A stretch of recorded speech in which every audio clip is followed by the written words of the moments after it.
To summarise about sociobiology part 1, before we have a look at some of the criticisms that were raised about it, it attempts to become a theory of everything. It attempts to explain all aspects of human behaviour and human nature in terms of our evolutionary inheritance. It claims to be a theory of everything. Wilson also made the claim, which upset an enormous amount of people, that you didn't need history or anthropology or sociology or philosophy or English literature or any of these other humanities and social science disciplines. If you practice sociobiology, that is all that you would need to explain human society and human culture. We would need nothing else. And of course, actually, if you go and have a look at the works of people like Joseph Carroll, you will see that they put forward the idea that all you need to explain the works of Jane Austen or William Shakespeare or whoever is a knowledge of sociobiology, or at least a knowledge of evolutionary theory. Sociobiology and its variants could quite literally explain everything. All of those things. Ethics, morality, nationalism, religion, conformity, territoriality, sexual practice, male dominance and the woman's role in the home, IQ, genocide, comedy. The list goes on and on and on and on. These were all things that sociobiology, with its Darwinian impulse, could explain. And as I've indicated, E.O. Wilson believed in his initial work that the humanities would just wither away because you wouldn't need it anymore. All you'd really need to do is to be able to explain ant sociology or elephant sociology and extend that to the realms of the human kingdom. It may not be too much to say that sociology and the other social sciences, as well as the humanities, are the last branches of biology waiting to be included in the modern synthesis. Sooner or later, political science, law, economics, psychology, psychiatry, and anthropology will all be branches of sociobiology. You can imagine how well this went down with scholars in all of these disciplines, particularly as we were in a period where the relationship between genetic inheritance, behaviour, and how we acted in the world had become a really hot political issue. And what we were going to see during the 1970s, and what we'll just have a quick look at here, was a battle between those individuals that believed that older idea about the blank slate, about cultural and social determinism, over those that believe in biological determinism. The opposition to sociobiology. During the late 60s and early 70s, an organisation called the Scientists and Engineers for Political Action emerged out of the anti-Vietnam movement, and also as part and parcel of the politics of the New Left that was challenging the established order, that was part and parcel of that whole 1960s upsurge against old authority. They promoted notions like science for the people, and the important moving members of the group were individuals like Richard Lewontin, the evolutionary biologist, who, as we'll see, was also a Marxist and was also a critic of sociobiology. Another figure that was involved in this movement was Stephen Jay Gould, who took a great deal of umbrage to the political, social and cultural implications of sociobiology. This was, in effect, a left-wing resistance to the notions of sociobiology that was being driven by biologists, and in Gould's case, paleontologists, and people that tended to fall on the left. Other individuals would be Lynn Margulis.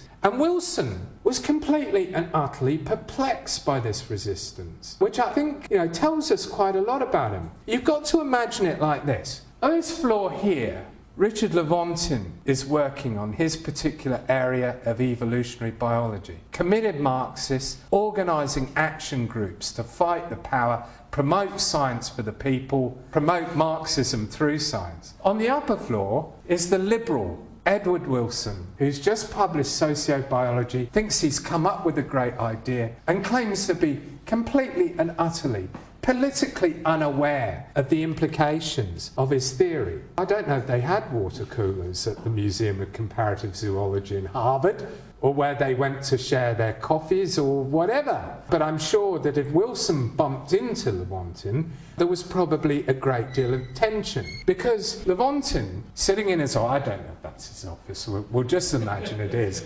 had written this piece that basically put the boot in big time into sociobiology, which he described as a genetic justification of the status quo and of existing privileges for certain groups according to class, race or sex. Historically powerful countries or ruling groups within them have drawn support for the maintenance or extension of their power from these products of the scientific community. For Lewontin, sociobiology is just an extension of the old eugenics program in the sense that it argues a very similar premise. It opens the door to the idea that a particular race has the right to perfect itself and rule over the others, or opens the door to a class explanation that is going to maintain the best and the brightest always going to be members of the elite, the dominant class, and they have a biological right to dominate the rest of us. This was what Lewontin saw in it, and he saw it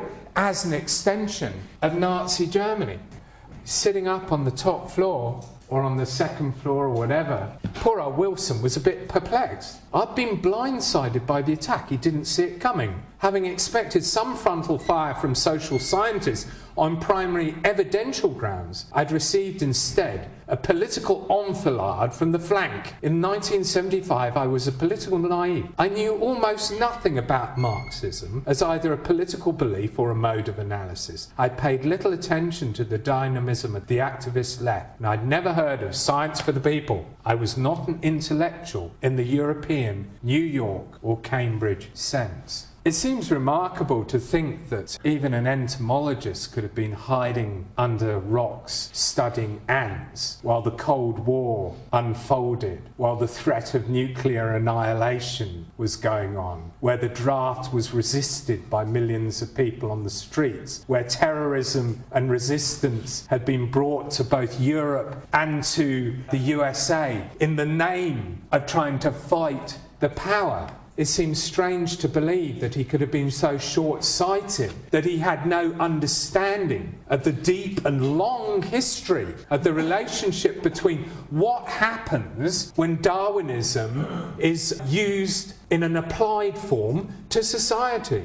It was an extraordinary statement. The CESPA, as I think we'll call them, were extremely active during the 70s and 80s, campaigning against the introduction of genetic engineering. It accused sociobiology of being politics masquerading as impartial science, which provides the ideological underpinnings for the maintenance of current power relationships. But there were others beyond that who were really concerned about the determinism that was inherent in sociobiology. In particular, what it did to conceptions of free will. That basically, if you adhere to a strict model of sociobiology, then your freedom to act is seriously curtailed. Free will becomes something of a fantasy that we might talk about, but we're always going to be like those puppets on the front of Time magazine. And it goes on and on and on and on until we end up here. I have to apologise for putting a skinhead up on there. When I was growing up, the skinhead movement had kind of come back in big force, and they were predominantly associated with the right, it has to be said, and I'll say this on behalf of left-wing skinheads everywhere, because there were quite a lot of them, that not all skinheads are racists. Some of them actually fight racism. Some of them are Marxists. Some of them have formed extremely loud and unpleasant bands to campaign against the racist element of the skinhead movement. Nevertheless, it is a stereotype that holds more true than less true. And this is a quote that was lifted from a book written in the early 1980s from a guy that had gone around interviewing people, like skinheads, and asking them what they thought about the relationship of biology and power. And this was one of the quotes that they came came up with, of a far greater significance is the basic instinct common to all species to identify only with one's like group, to inbreed and to shun outbreeding. In human society, this instinct is racial, and it, above all else, operates to ensure genetic survival. Of course, we can never be responsible wholly for the ideas that we put forward. We've seen, again, I've said, applied Darwinism can often be extremely dangerous. Darwinism applied in a eugenic context has caused untold misery and has usually been done so on the flimsiest of bases. We have to be very careful about taking a biological theory like evolution through natural selection and thinking that we can develop politics out of it. And of course, none of it is Darwin's fault. He was just trying to do what he did, develop an effective theory that explained how speciation occurred, explain the natural world. But then even Darwin couldn't help thinking about the application of his theory, thinking about the relationship between evolution by natural selection and race and imperialism and gender. The temptation is always going to be there. And of course, Darwin can't be held culpable for what people like Nazi Germans during the 1920s and 1930s. He can't be held culpable for the thought of Nietzsche and how that impacted upon the way that people conceived of these things. Wilson, how responsible can he be held for the fact that his doctrine can be taken by far-right groups and used to argue for violent forms of racism and exclusion?